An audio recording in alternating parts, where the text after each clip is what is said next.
Yo, what's up guys? It's Noah here, and in today's video, I'm going to be talking through a couple plays I like on Prizepicks for today's NBA slate on Thursday, January the 26th. We got 6 games tonight, so a decent sized Thursday slate. As always guys, we're going to talk through these plays. We're going to share why I like them. Before we do get started breaking down the 2 picks that I do like for today, I do want to recap our plays from yesterday. We did have a really good day yesterday. Been in need of a big day, and we had a big day yesterday. Cashed both of our plays that we gave out on YouTube. Took the over on John Morant's points prop, 27.5. That was a sweaty prop, I'll be honest. I know his line got bumped up to 28.5. I think he still went over his bump line as well, but that was a sweaty prop. I mean, I was watching the game last night, and I think he had like 25 points heading into the fourth quarter, and he didn't score like the final 4 points that he needed until like the last 2 minutes. I mean, he waited till the very end to get those final 4 points, but he went over his points prop. And then Draymond Green crushed his rebounds and assist prop. I think he finished with like, I want to say 20 or 21 rebounds plus assist. That play hit for us as well. And then we did give out 4 picks on Patreon yesterday, hit all 4 of those plays as well. So it was a 6-0 day with our YouTube and Patreon plays. As always, I do give out more Prizepicks plays every day over on Patreon. I do provide a full write-up for each play I give out on Patreon. If you want to check that out, as always, it's linked down below in the description. But hopefully you guys made a little bit of money today, and let's try and do it again on this Thursday slate. Now, before we talk through our plays for today, make sure you guys hit that like button, hit that subscribe button if you have not yet. And if you guys are new to the channel, if you've never checked out Prizepicks before, you can sign up for Prizepicks and use my promo code Noah. You will get your first deposit matched up to $100 when you do sign up with my promo code. Definitely check out Prizepicks if you haven't yet. But talking through the 2 picks I do like for this Thursday slate, we're going to talk about some fantasy score props I like. Recording this video a little later than normal, so like the full board is pretty much up right now. There might be I think there's still maybe one team we're still waiting on, but I think for the most part we have just about every team posted. All the props are up. So for the 2 fantasy scores I like for today, first off, we're going to talk about Alperen Sengun. His fantasy score line sits at 38.5, and I do like the over here. Sengun's he's kind of in a tougher spot today against Cleveland, and I think that's one of the reasons his line's kind of so low for today. I'm pretty sure his fantasy score prop yesterday was like 45.5, and that was a matchup against the Wizards. This is obviously a tougher matchup against Cleveland, plus the Rockets are on the second night of a back-to-back, so there's definitely some negatives here for Sengun, but I still think even in the tough matchup, this line is just too low in my opinion. Sengun has been playing massive minutes lately. The Rockets seem to be finally kind of unleashing him. For the early parts of the season, they were only playing him like 25, 26 minutes a night. He was barely getting a ton of run. Now, as of late, I mean, Sengun's been playing like 35, 36 minutes. He's played at least 35 minutes now in 5 straight games, 37, 39, 37, 35, and then last night, 37 minutes. And we know that Sengun is going to be productive when he's on the floor. So far this season, with Kevin Porter Jr. off the floor, which I think is really important. Right now, Kevin Porter Jr. is out. Sengun has averaged 1.34 fantasy points per minute without Kevin Porter Jr. on the floor this season. The Rockets, they've been involving Sengun a ton in the offense. He's basically just kind of like, if you watch these Rockets games, he's like Jokic to a point, and like Sabonis. Like, they give the ball to Sengun at the top of the key. He's able to find guys. He can set screens. I mean, he's so involved in the offense. He's a good rebounder. He's a great facilitator. He's basically like a mini Jokic and a mini Sabonis, in my opinion, the way he's able to stuff the stat sheet.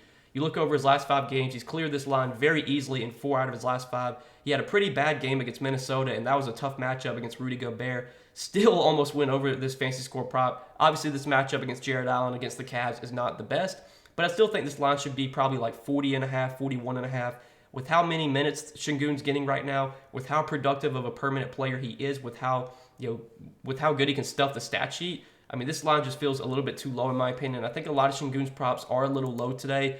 Maybe I'm making a mistake here going to Sengun on the second night of a back-to-back in a tough matchup, but I think these lines are a little bit too low. Just with how much they've been involving him in the offense lately, with how many minutes he's been playing, I think as long as the Rockets keep this game close, we can expect 34, 35, 36 minutes from Sengun.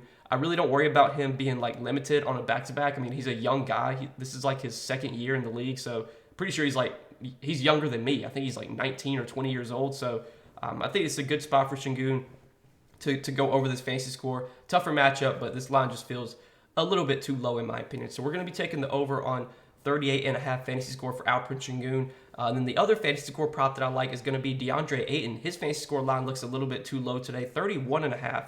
It is his first game back from an illness, and I guess maybe that's one of the reasons his lines are a little bit lower for today. But this is a matchup that Ayton has had plenty of success in. These teams have already faced twice this season. He's put up 35 fantasy points in 30 minutes against Dallas, and then last time they played, he put up 39.1 fantasy points in only 27 minutes. So we know that Ayton is going to be productive on a permanent basis. He's had success in this matchup.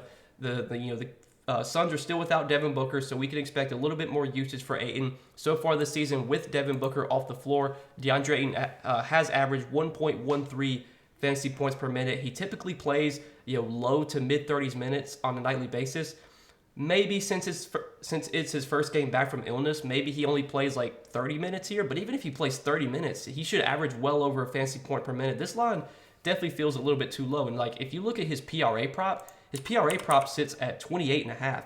Normally for Ayton, normally his fantasy score and his PRA, there's going to be like at least a 5-6 point differential because Ayton is a guy that can block shots. He can get defensive stats, and it's almost like Prizepicks didn't even factor that in. So I definitely like this fantasy score line of 28.5. Like, for example, if you take a look at Şengün, his PRA line sits at 31.5, fantasy score 38.5. So there's a 7-point difference there. I guess if you wanted to play his PRA, you could, but I like fantasy score a little bit more. For Ayton, though, there's only a 3-point difference between PRA and fantasy score. That's definitely a mistake in my opinion. I think this fantasy score is a little bit too low. Again, Ayton this season without Devin Booker has averaged about 1.13 fantasy points per minute. He should play probably 30, 32 minutes here if the game's competitive. I could see him play in 34, 35, 36 minutes as long as he can avoid foul trouble. My one concern, again, it's, he was out for about 3 games with an illness, but I know last game, he was listed as out and then he got upgraded to doubtful. It's almost like I feel like he probably could have played last game against Charlotte, but they just kind of elected to hold him out. Seems like he's good to go now for this game against Dallas. It's a 1-point spread. This should be a competitive game. This is a rematch of the playoffs last year. Obviously, in that Game 7 game, Dallas just beat the crap out of them. I'm sure Phoenix wants some revenge here. So I think Ayton's going to play close to full minutes. If he plays close to full minutes, this line definitely feels too low to me. 31.5 fantasy score. I really like this fantasy score line for Ayton. So these are going to be the 2 plays that we run. This is a 2-pick entry that I do like right now. I'm going to have more plays, though. Like always, guys, going to be sharing a few more plays over on Patreon later this afternoon. So if you guys do want more Prizepicks plays from me, check out the Patreon, linked down below in the description. We cashed all 4 of our Patreon plays yesterday. Cashed both of our plays we gave out on YouTube. I did have a 6-pick entry that I cashed for 25x, combining my Patreon and YouTube plays. And obviously, that helped to recover some of the losses that we've had lately. Because I'll be honest, NBA had not been going very well. But we finally, got on track yesterday, and hopefully we can keep that going for this Thursday slate. But if you guys do enjoy these Prizepicks videos, make sure you hit that like button down below. Make sure you hit that subscribe button as well. And again, if you guys are new to the channel and if you have never checked out Prizepicks before, you can sign up for Prizepicks and use my promo code NOAH. You will get your first deposit matched up to $100 when you do sign up with my promo code. Definitely check out Prizepicks if you have not yet. But good luck today, guys. Hope you all enjoy your Thursday. Hopefully we can all make some money tonight, and I will see you guys in the next video. Peace.